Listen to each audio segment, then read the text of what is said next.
Hi, this is Noelle Roberts here with Total News at CPAC 2023 in Washington, D.C., and I'm joined now by Mr. Chad Wolf. Thank you so much. Yeah, thanks for having me. So we all know Mr. Wolf was former acting director of DHS. He also worked with Kristen Nielsen for TSA, so I'm sure you must have lots of things TSA on mind these days, because that's going on. Right. But I'm from Arizona. Yeah. You're all things border as well. Right. So let's talk about that. We know fentanyl's a problem. Sheriff Mark Lamb was here the other day testifying. So what can you share with us? Well, the crisis has been ongoing really for almost 2 years now, continues, and it may not continue to receive the headlines, definitely in the mainstream media and the like, but the crisis continues along that border, not only from a human trafficking standpoint, but also from a illegal narcotics and the fentanyl crisis that we're seeing today. So there are steps that this administration could be taking today without Congress doing anything.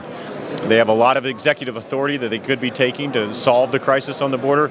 They just refuse to. They have a different approach to what should be going on that border, and the more people coming in, they're happy with, unfortunately. Right. And I think they've dug themselves so deep a hole that they're trying to figure out, okay, what are some small improvements that we can make to get this crisis under control?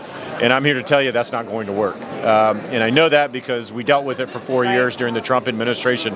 And you have to make some big moves. We made big moves like the migrant protection protocols and things like that we put in place that ended up working at the end of the day. But those are not easy decisions. They take a lot of leadership and they take time and energy to do, and unfortunately, it requires energy from the president. And maybe a desire to make things better and safer for the rest of us. Well, that comes with leadership, right? You got to have the leadership to say, this is what I want to do at the end of the day, but I don't see that happening. So honestly, from that perspective, do you see us waiting for the next president to come in? Hopefully we have the correct choice in the next round. Is that really where we're at? Look, I think there's a number of things that the new majority in the House of Representatives can do as far as oversight.